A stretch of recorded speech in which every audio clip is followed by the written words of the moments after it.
Greenland ഏറ്റെടുക്കാനുള്ള US നീക്കത്തെ എതിർക്കുന്ന രാജ്യങ്ങൾക്ക് അധിക താരിഫ് ചുമത്തുമെന്ന് American president Donald Trump. France, Germany, Sweden, Norway, Finland, Netherland തുടങ്ങിയ രാജ്യങ്ങൾ ഗ്രീൻലൻഡിന് സൈനിക പിന്തുണ ഉറപ്പാക്കിയ സാഹചര്യത്തിലാണ് ട്രംപിന്റെ നീക്കം. ഗ്രീൻലൻഡ് സന്ദർശിക്കുന്ന 11-അംഗ US പാർലമെന്ററി സംഘവുമായി ട്രംപ് ആശയവിനിമയം നടത്തിയിരുന്നു. ഗ്രീൻലൻഡ് ഏറ്റെടുക്കാനുള്ള ട്രംപിന്റെ ആഹ്വാനത്തിൽ റിപ്പബ്ലിക്കൻ അംഗങ്ങൾ പോലും ആശങ്ക പ്രകടിപ്പിക്കുന്നുണ്ട്.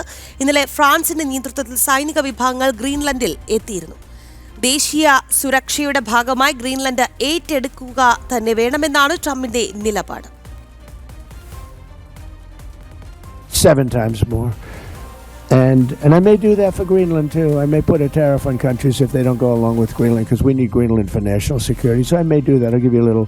I'll take you out of that. In fact, that'll end up being the story. But actually, this is a much bigger story because we're reducing healthcare by numbers that you haven't seen.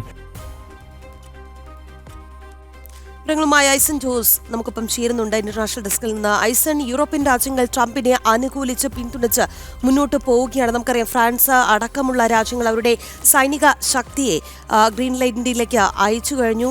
ഇതോടുകൂടി Greenland ഈ European രാജ്യങ്ങളുടെ പിന്തുണയിൽ ഒന്ന് ശക്തി പ്രാപിക്കുന്നുണ്ട്. ഇതിനെ വെട്ടിക്കാനാണ് അല്ലെങ്കിൽ ഇത് അടിച്ചമർത്താനാണോ ഇത്തരത്തിൽ ഒരു അധിക താരിഫ് എന്നത് ഗ്രീൻലൻഡിനെ പിന്തുണയ്ക്കുന്ന രാജ്യങ്ങൾക്ക് മേൽ ചുമത്താൻ ട്രംപ് തീരുമാനിക്കുന്നതിന് കാരണം? തീർച്ചയായും ഈ ഗ്രീൻലൻഡ് ഏറ്റെടുക്കുക എന്നൊരു നിലപാട് വളരെ കൃത്യമായി ട്രംപ് മുന്നോട്ട് വെച്ചതിന്റെ അടിസ്ഥാനം അദ്ദേഹം പറയുന്നത് ഈ ഗ്രീൻലൻഡ് ഏറ്റെടുത്താൽ ആ മേഖലയിൽ സുരക്ഷ ഉറപ്പാക്കുന്നതിന്റെ ഭാഗമായ ഒരു നയപരമായ തന്ത്രപരമായ ഒരു നീക്കമാണ് എന്ന നിലപാടാണ്. മാത്രമല്ല, അത്തരത്തിൽ ഏറ്റെടുത്തില്ലെങ്കിൽ റഷ്യയോ ചൈനയോ ഗ്രീൻലൻഡ് അധിനിവേശം നടത്തും. അതുകൊണ്ട് അത്തരത്തിലൊരു അയൽക്കാരെ തങ്ങൾക്ക് ആവശ്യമില്ല എന്നൊരു നിലപാട് കൂടി പറഞ്ഞാണ് ട്രംപ് ഗ്രീൻലൻഡ് ഏറ്റെടുക്കാനുള്ള നീക്കങ്ങൾ നടത്തിയത്. പല തരത്തിലുള്ള നീക്കങ്ങൾ നടത്തിയിരുന്നു. ആ നീക്കങ്ങളുടെ ഒരു അവസാന ഘട്ടത്തിലാണ് അതിനെ അതിശക്തമായി എതിർക്കുകയും ഡെൻമാർക്കിന്റെ നിയന്ത്രണത്തിലുള്ള ഒരു സ്വതന്ത്ര ഭരണാധികാര പ്രദേശമാണ് ഗ്രീൻലൻഡ്. അതുകൊണ്ട് തന്നെ ഡെൻമാർക്ക് ഇക്കാര്യത്തെ എതിർക്കുകയും ചെയ്തതോടെ സ്വാഭാവികമായും യൂറോപ്യൻ രാജ്യങ്ങൾ ഡെൻമാർക്കിനൊപ്പമായി നിൽക്കുകയും അതുപോലെ തന്നെ ഫ്രാൻസ് ഉൾപ്പെടെയുള്ള രാജ്യങ്ങളുടെ നേതൃത്വത്തിൽ നേരത്തെ സൂചിപ്പിച്ചതുപോലെ നെതർലൻഡും ഫിൻലൻഡ് ഉൾപ്പെടെയുള്ള രാജ്യങ്ങൾ, അങ്ങനെ വിവിധ രാജ്യങ്ങളെല്ലാം തന്നെ കൃത്യമായ ഒരു സൈനിക വിന്യാസം പോലും ഇന്നലെ നടത്തുകയും ചെയ്തു. ഇതിന് പിന്നാലെയാണ് ഗ്രീൻലൻഡ് ഏറ്റെടുക്കാനുള്ള നീക്കങ്ങൾക്കെതിരെ നിലപാട് സ്വീകരിക്കുന്ന രാജ്യങ്ങൾക്ക് അധിക താരിഫ് ചുമത്തുമെന്ന കടുത്ത നിലപാടിലേക്ക് ട്രംപ് നീങ്ങിയിരിക്കുന്നത്. ഈ കടുത്ത നിലപാടിന്റെ ഭാഗമായാണ് പുതിയ താരിഫ് നയങ്ങൾ പ്രഖ്യാപിക്കുമെന്ന്, അതായത് 7 ഇരട്ടിയോളമൊക്കെ താരിഫ് പ്രഖ്യാപിക്കാനുള്ള സാധ്യതയുണ്ട് എന്ന ഒരു മുന്നറിയിപ്പാണ് ട്രംപ് നൽകിയിരിക്കുന്നത്. പക്ഷേ ഇത്തരത്തിലൊരു താരിഫ് മുന്നറിയിപ്പ് കൊണ്ട് ഈ പ്രശ്നത്തെ ഇല്ലാതാക്കാൻ സാധിക്കുമെന്നൊരു പ്രതീക്ഷയൊന്നും ട്രംപിനില്ല എന്നതും അദ്ദേഹത്തിന്റെ വാക്കുകളിൽ നിന്നും വ്യക്തമാണ്.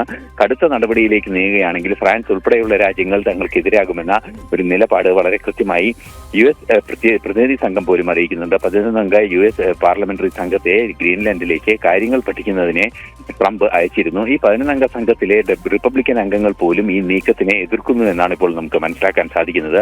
ഗ്രീൻലൻഡ് എന്ന ദ്വീപ് രാഷ്ട്രത്തെ ഏറ്റെടുക്കേണ്ടത് ഗ്രീൻലൻഡിലെ വലിയ പ്രകൃതി വിഭവ സമ്പത്ത് തന്നെയാണ് ട്രംപ് ലക്ഷ്യം വെക്കുന്നത് എങ്കിൽ കൂടി അദ്ദേഹം പുറത്തു പറയുന്നത് അമേരിക്കയുടെ സുരക്ഷയുമായി ബന്ധപ്പെട്ട വിഷയങ്ങളിലെ ഇടപെടൽ നടത്തുന്നതിന് ആ മേഖല, തങ്ങളുടെ ടെറിട്ടറി പ്രദേശം വർദ്ധിപ്പിക്കേണ്ടത് അനിവാര്യമാണ് എന്ന നിലപാടാണ്. ഈ ഒരു പശ്ചാത്തലത്തിലാണ് ട്രംപിന്റെ ഭാഗത്ത് നിന്ന് ഇത്തരത്തിൽ അധിക താരിഫ് ചുമത്താനുള്ള നീക്കങ്ങൾ ഉൾപ്പെടെ നടത്തുമെന്ന നിലപാട് സ്വീകരിക്കുന്നത്. എന്നാൽ ഇക്കാര്യത്തിൽ തുടർ പിന്തുണ മറ്റ് രാജ്യങ്ങളുടെ ഭാഗത്തു നിന്നുണ്ടാകുമോ എന്ന് കാത്തിരുന്ന് തന്നെ കാണേണ്ടതുണ്ട്. പ്രത്യേകിച്ചും ഫ്രാൻസ് ഉൾപ്പെടെയുള്ള രാജ്യങ്ങൾ അതിശക്തമായതിനെ എതിർക്കുകയാണെങ്കിൽ കൃത്യമായും ട്രംപിന് ഇക്കാര്യത്തിൽ നിന്ന് പിന്തിരിയേണ്ടി വരും. നിലവിലെ സാഹചര്യത്തിൽ അനുകൂലിക്കുന്ന രാജ്യങ്ങൾക്ക് അധിക താരിഫ് ചുമത്തുമെന്നൊരു നിലപാട് ട്രംപ് അറിയിച്ചിരിക്കുകയാണ്.